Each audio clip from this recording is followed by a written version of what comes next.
اور اس نے جذبات سے دوڑے کہ حضور نے فرمایا اسے پکڑ لو ورنہ یہ گردن کاٹ بھی لائے گا، پکڑ لو اسے ورنہ یہ کاٹ دے گا۔ اللہ کی قدرت کے تھوڑا وقت گزرا تو وہ بیمار ہو گئے۔ دن میں 2 مرتبہ میرے نبی پاک تیمارداری کرنے جاتے۔ ایک شام رسول کریم تشریف لے گئے تو حضور سرانے بیٹھے، ماتھے پہ ہاتھ رکھا تو کریم محبوب ان کے باپ کی طرف کان میں کچھ کہا ان کے والد سے، حضور رونے لگے، اور پھر حضور نے دوبارہ ماتھا چوما، پیار کیا اور چلے گئے۔ حضرت برا بن مالک چھوٹی عمر تھی، کچھ نے لکھا طلحہ بن برا نام تھا ان کا، تو حضرت طلحہ بن برا نا اپنے ابا کو قریب بلایا اور چارپائی پہ بٹھایا، کہنے لگے ابا جی حضور کیا فرما گئے؟ کہا بیٹا تیرے والی بات نہیں۔ کہا نہیں بتائیے۔ کہا نبی کریم علیہ السلام نے فرمایا کہ شام کو نا میرے طلحہ کا انتقال ہو جائے گا، اور جب اس کی روح پرواز کر جائے تو مجھے خبر کرنا، میں آ کے جنازہ پڑھاؤں۔ ٹھنڈ بڑی تھی، مدینے میں ٹھنڈ بڑی تھی۔ حضرت طلحہ نے نا اپنے باپ کا ہاتھ پکڑا اور اپنے سینے پہ رکھا، کہنے لگے ابا حضور تو جو فرما گئے پر میری وصیت یاد رکھنا، نبی پاک کے دین کا قانون یہ ہے کہ جب کوئی انتقال کر جائے تو جلدی دفن کرو، اس طرح کرنا رات کا وقت ہوگا،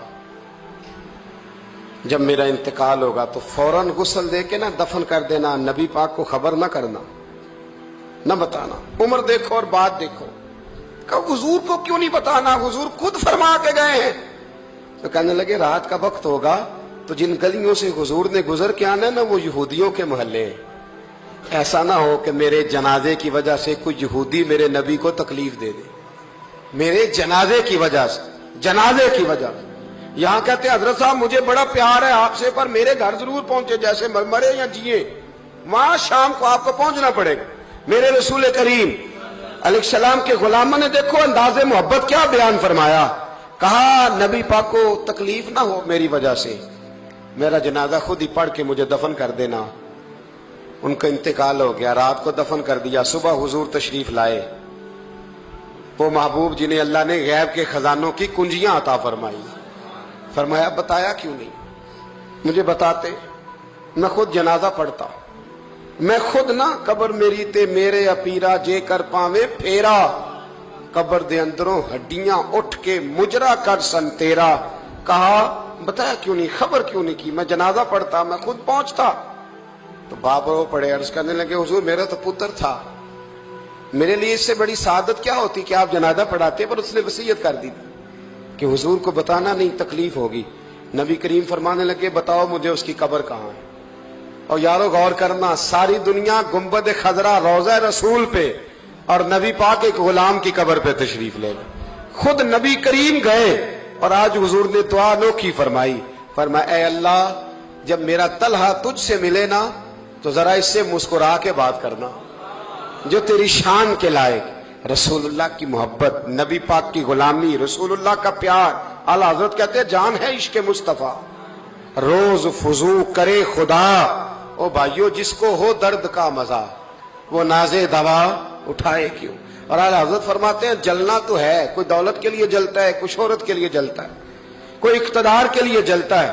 فرمانے لگے اے عشق تیرے صدقے جلنے سے چھٹے سستے، جو آگ بجھا دے گی وہ آگ لگائی ہے، جو ساری آگ بجھا دے گی وہ